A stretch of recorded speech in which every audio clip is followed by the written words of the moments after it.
দেশের ৬টি অঞ্চলের ওপর দিয়ে মাঝরাতের মধ্যে ৬০ কিলোমিটার বেগে ঝড় বয়ে যেতে পারে বলে জানিয়েছে আবহাওয়া অধিদপ্তর। ২৩ সেপ্টেম্বর বিকেলে দেশের অভ্যন্তরীণ নদী বন্দরগুলোর জন্য রাত ১টা পর্যন্ত দেওয়া আবহাওয়ার পূর্বাভাসে এই তথ্য জানানো হয়েছে। এতে বলা হয়েছে, রংপুর, দিনাজপুর, রাজশাহী, টাঙ্গাইল, কুষ্টিয়া, চট্টগ্রাম এবং কক্সবাজার অঞ্চলের উপর দিয়ে পূর্ব দক্ষিণ পূর্ব দিক থেকে ঘন্টায় ৪৫ থেকে ৬০ কিলোমিটার বেগে অস্থায়ীভাবে দমকা বা ঝড়ো হাওয়া সহ বৃষ্টি বা বজ্রসহ বৃষ্টি হতে পারে। এসব এলাকার নদী বন্দরকে ১ নম্বর সতর্ক সংকেত দেখাতে বলা হয়েছে।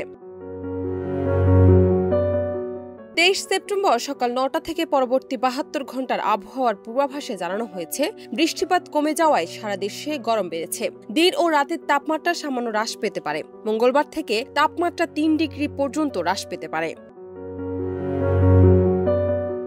পূর্বাভাসে বলা হয়েছে, ঢাকা, টাঙ্গাইল, ফরিদপুর, কিশোরগঞ্জ, নারায়ণগঞ্জ, যশোর, চুয়াডাঙ্গা, ফেনী ও সিলেট জেলা এবং রংপুর বিভাগের ৮টি, রাজশাহীর 8টি ও ময়মনসিংহ বিভাগের ৪ জেলা সহ মোট ২৯ জেলার উপর দিয়ে মৃদু তাপ প্রবাহ বয়ে যাচ্ছে এবং তা কিছু কিছু জায়গায় প্রশমিত হতে পারে। ডেস্ক রিপোর্ট, দেশ রূপান্তর।